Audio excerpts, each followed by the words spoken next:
So I'm here today with the co-founders of Pitts Football, Ronaldo, Mark and Michael. So we're here today to find out a little bit more about their backstory, the history and the origins of Pitts, and also the athletes involved in Pitts, where they're at, what their outcomes are, what the coaches are like, and where they see the future for Pitts football. So if we can start with you, Ronaldo. Yeah. Tell us a little bit about yourself and obviously the start of why you created Pitts. All right, so what happened was, basically my experiences in football was that I used to be in a professional football club, and I was actually working for it for so long. So like about 10 and upwards, I was always having this image in my head that I wanted to become a professional footballer. So I took chances wherever I could, and finally my kind of dreams were answered, and I got into Wimbledon. It was great because I was playing every week. I felt like I was playing at a very good standard, and I always kept on rapport with the reserve team players, and I knew some of the first team players and players progressing around me, and I thought I'd follow the same stead. And at 18, I got a huge call in my career, and it was to say I'd been released. So then it was, where do I go from here? And the answers I tried to find were to try and train elsewhere and try to go to parks and fields, and it wasn't the same standard of what I'd been accustomed to. And going down lower leagues, it wasn't training every day. It was now training part time, and it was do your own work, and it wasn't as easy as I had it. And just an outlet in which I wanted to actually keep progressing is what I wanted as a footballer, and what I felt many of us needed, and that's why Pitts has been created. Okay. And Mark, you're still playing now at a high level. You've obviously seen an opportunity with Pitts football as well. So tell us a little bit about your background and your involvement with Pitts. I started at grassroots like a lot of others. I went to a Bromley Football Club when I was 13. Left there, done a college academy program through with them until I was 18. And then I didn't go on to their first team setup. I was in and around the league trying to find teams, and I always had the mentality of I can play higher, but it was just about where can I get that training that will, bring out the best of my ability. I had a manager who I was doing well with, and he sent me down to Dulwich Hamlet. So I've been playing with them, and that's semi-pro, so I've been with them now. And also I just found it that if I had a certain outlet and a certain level of training from when I was 15 onwards continuously, maybe my football career would have taken off a lot more than it has already. Okay. And myself, I just played football at a grassroots level. Yep. But there you see, you have a dad and maybe a coach and 20 players, and that setup is very hard for players who might have potential at a young age, but they're not being coached the right way. And obviously academies can only take so many players at a time, teams can only take so many players at a time. So coming from that experience, I saw that obviously I've been lifelong friends with Ronaldo and Mark, and I would see their setup. So I'm playing on Sunday, you will see why these players are better. So before you used to think, these players are naturally born better, but when you see the coaching and the facilities they have access to, it's quite clear why they are improving. And it's just that question of, I'm a player in this position, and we have raw talent and raw potential, it's about having a place for them to guide it. And that's another angle we came from. So what have you, I guess then, the question is with Pitts football, what sort of things have you really gone about creating here to obviously fill that gap in the market and help your athletes? So first of all, we've got the coaches, well experienced, top level. So we've got some who have experience across Europe, some who are training at top academies right now. So the coaching was a massive aspect of it, because of course these are the people that guide the players. The second thing we try to add on is because it's constant feedback.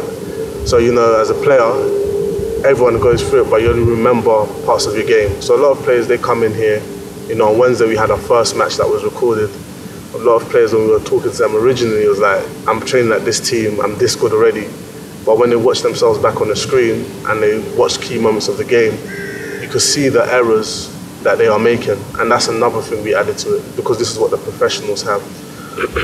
Another thing we added was looking at a player holistically. So we do athletic development, we work on player speed, their power, their endurance. But also what we just did today, we had our first yoga session with the players as well.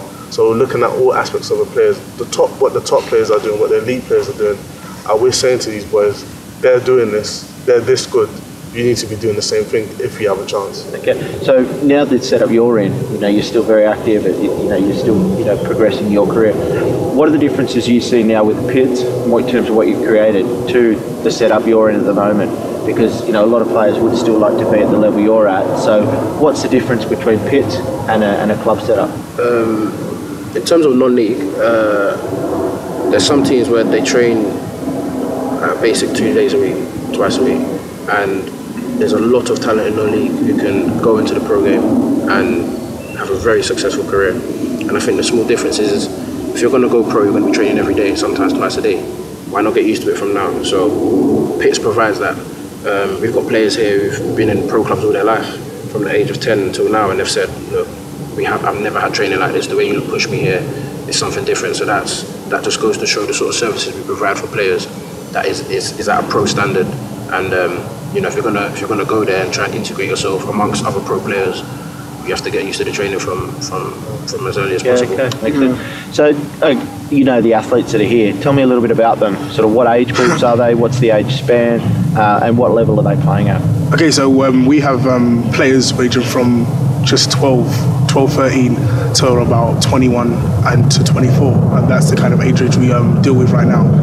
It'll be 15 and under we look at, and that's more the development stage, looking at basic things such as the technique, the passing there, and more the 16 and over. This is when you can get, at 16 you can get first team contracts, so the players have to be used to playing at different ages and they'll be varying different levels, but it's all about playing at that men's standard, at that age at which you could take the chance to become a professional.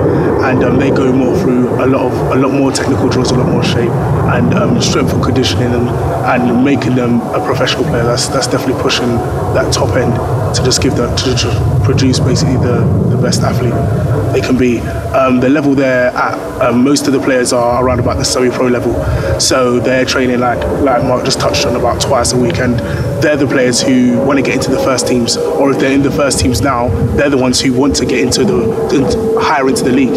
And through that, the only area of control you have in football is the amount you train. So they've made that conscious decision to say, instead of playing twice a week and just doing little dribs and drabs wherever I can, I'm going to have something structured, and I'm going to have direction in my training. So they come down to Pits when they don't have their training, obviously, and they go through the pitch training scheme here. Okay. And we listen to the players, we listen to their environment, and we make a regime around that player into how to make the full-time training. Yeah, man. So I guess I come back to Mathew again. How many players have you seen, in the Pits camp? And obviously everyone's not going to be a professional footballer, as we know how tough it is.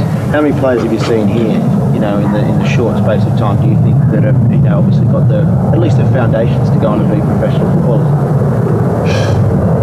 Everyone I look at, okay, let's say roughly on a ratio out of 10, there's 4 players who will say, you can definitely go straight into a high level of football. There's probably another 2 or 3 who say a little bit of work and it's definitely going to. So everyone's got the potential to do it. There are a lot of players who come here, and I'm very surprised because I look at them technically, and as a player, without knowing how old they are first, and I think, he's good. How old is he? 24? Turn around and he's 17. That's so, right. For me to judge someone on the way they're playing, and I don't know their age yet, really shows the maturity of some of these players and what they really want to do with their careers. Yeah, that's great. All right, big picture, Pits football. This is obviously the first Pits camp, and from you guys, what the feedback is, and obviously the feedback from your athletes. And I met a couple of the coaches who are really, really positive about what you guys have done, the quality of play you've got here, and the outcome for it. Where does Pits football go next? What are learnings from this camp? How do you grow it? Who do you bring in? What's the sort of goal for Pits? So first of all, so we had this summer, we're opening now, and what we're going to start doing is follow. So we're going to open up a centre to follow the training, follow the football season. So we're going to have one in the winter season that'll start around September, early October, finish around November, break in December. So that's about the beginning of the season. It's about you being sharp. It's about you solidifying yourself in the first team and catching the eye of your coach, scouts, trialists, whatever. Then we have the December break. We're back in January to about mid-March. And this is mid-season, so games are congested. Again, it's about keeping your body fresh, being sharp as a player, and keep making sure you're performing consistently at a high level. Then we have the end of the season. That's from April to May, and this is players are tired, legs are heavy, but this is the business end. This is where leagues are won, this is where cups are won, this is where players get signed, this is where scouts are looking at agents and so forth. So it's about you having that competitive edge when everyone else is tiring off. So that's how we do it, and we do the pre-season program, getting players fit, and then we do the summer again. So that's our plan for the next year. In terms of growing, like from our experiences, players will always be first. Like, we made this strictly for players. Like, we're saying to players, you have these aspirations. Some of them, you have these aspirations, and it's about us giving you the best chance for you to do that. So in terms of how we're going to do that, it's about integrating more. We're speaking to sports psychologists now, so we're going to add that to the game. Physiotherapists, we're going to add that to the game. You know, the next facility we have, we want a gym-based, so we're building you more as an athlete. So it's always going to be players first, and long-term plan, opening across London, the UK, Europe, and so forth. So we're really player-focused, and that's what we want to do. All right, how do players register for the next camp? You can sign up online at www.pitsfootball.com. Pits Football is that's our whole social media is Pits Football, so you can find us on anything: Instagram, Twitter, YouTube as well. That's it, yeah. Pits Football. Perfect. Yeah. Thanks, Lloyd. Thanks a lot.